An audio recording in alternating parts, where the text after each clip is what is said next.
Life is not a race. Sa mundo ngayon, parang lahat nagmamadali. May deadline ang buhay. May checklist ng tagumpay. May timeline kung kailan ka dapat magtagumpay. Mag-asawa, yumaman, o maging successful. Pero pakinggan mo ito ng mabuti. Hindi karera ang buhay. Hindi mo kailangang makipag-unahan. Hindi mo kailangang makipagkumpara. At lalong hindi mo kailangang ipilit ang sarili mo sa bilis ng iba. Bawat tao may sariling oras. May mga taong maagang nagtagumpay. May mga taong huli, pero mas matibay. May mga taong tahimik lang, pero malayo na ang narating. Kung ikukumpara mo ang sarili mo sa iba, palagi kang matatalo. Dahil hindi kayo pareho ng pinanggalingan. Hindi kayo pareho ng laban at hindi kayo pareho ng lakas na bitbit.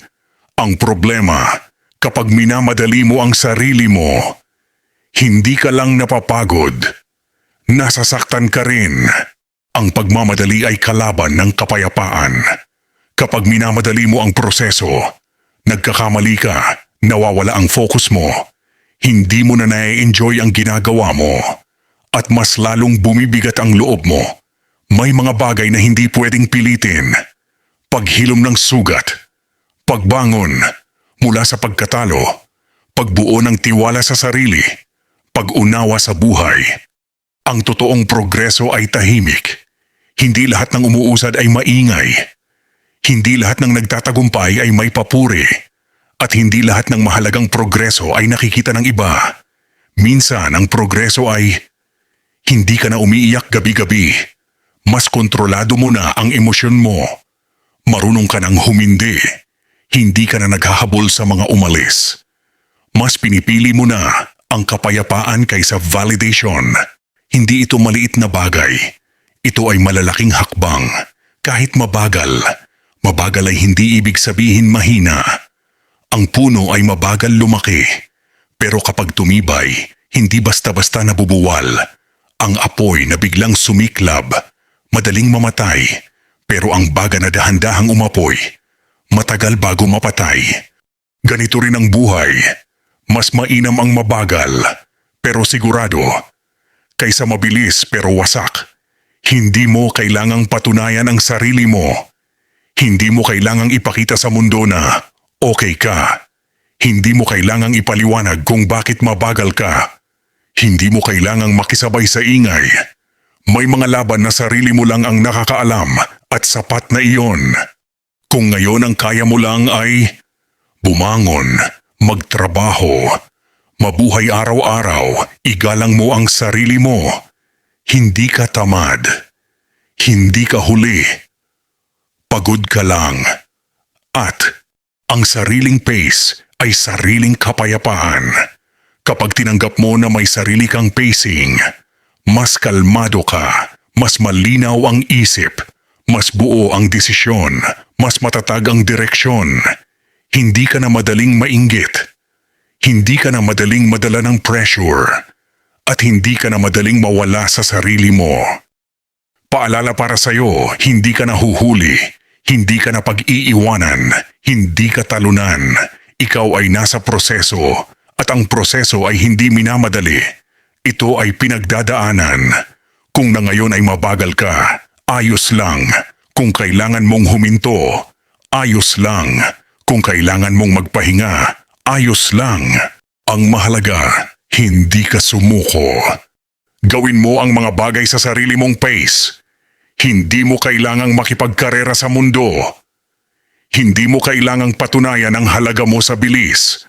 Dahil sa huli, ang buhay ay hindi tungkol sa kung sino ang nauna, kundi kung sino ang nanatiling buo hanggang dulo. May mga araw na pakiramdam mo, nahuhuli ka na sa buhay. Habang ang iba ay tila may direksyon, may tagumpay, at may malinaw na plano, ikaw naglalakad pa rin, nag-aalinlangan, at minsan napapagod. Tahimik kang nagtatanong, bakit parang ang bagal ko? Bakit sila ang layo na ako nandito pa rin? Kung nararamdaman mo ito ngayon, pakinggan mo ito hanggang dulo. Dahil ang mensaheng ito ay hindi para pabilisin ka, kundi para paalalahanan ka na hindi ka nahuhuli. Do things at your own pace. Life is not a race. Kung may isang bagay kang dapat dalhin mula sa mensaheng ito iyon. Hindi ka huli, hindi ka talunan, hindi ka kulang. Ikaw ay tao, may limitasyon, may pinagdadaanan, at may sariling oras. Kaya kung ngayon ay mabagal ka, huwag mong saktan ang sarili mo. Kung kailangan mong huminto sandali, huminto. Kung kailangan mong magpahinga, magpahinga. Ang mundo ay laging nagmamadali. Pero hindi mo kailangang sumabay. Gawin mo ang mga bagay sa sarili mong pace.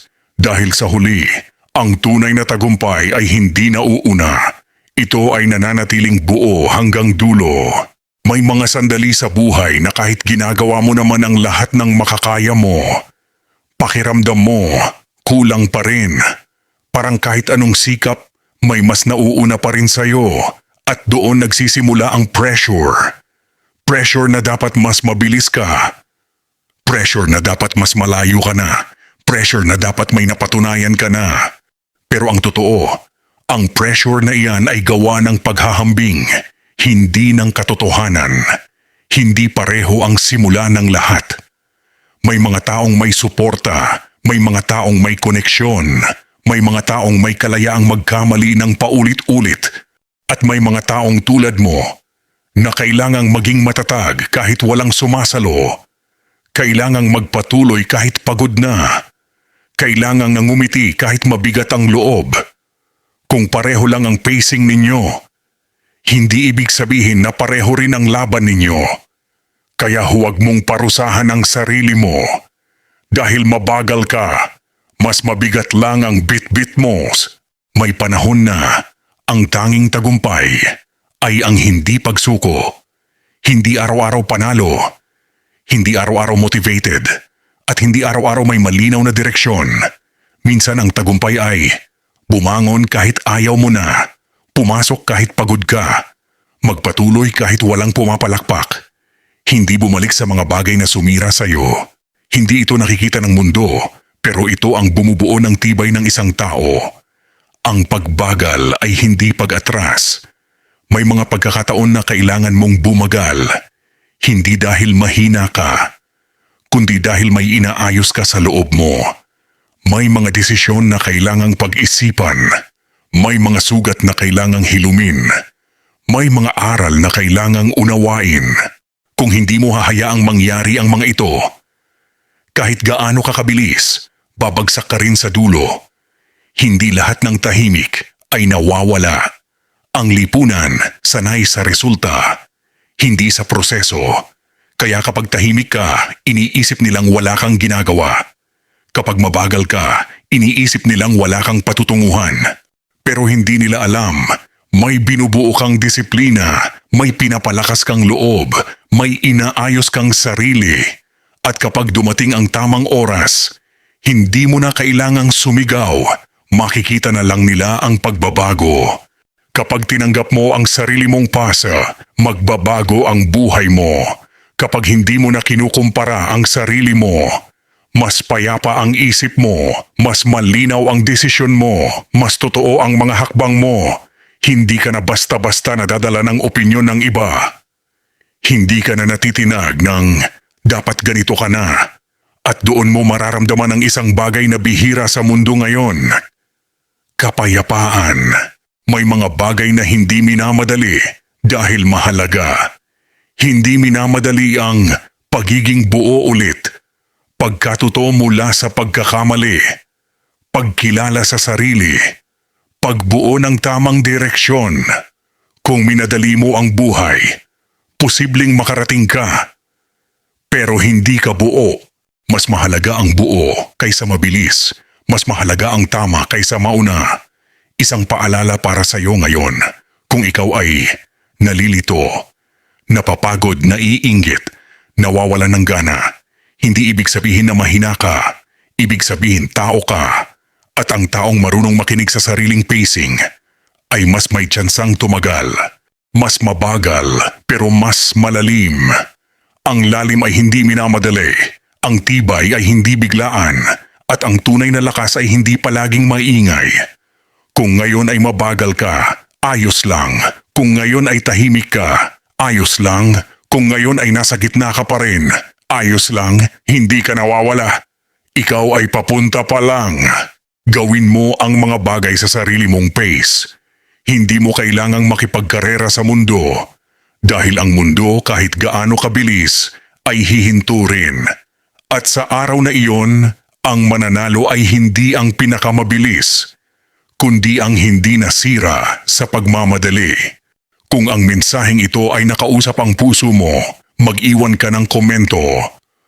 Own pace. I like at i-share ito sa taong kailangan ding makarinig nito.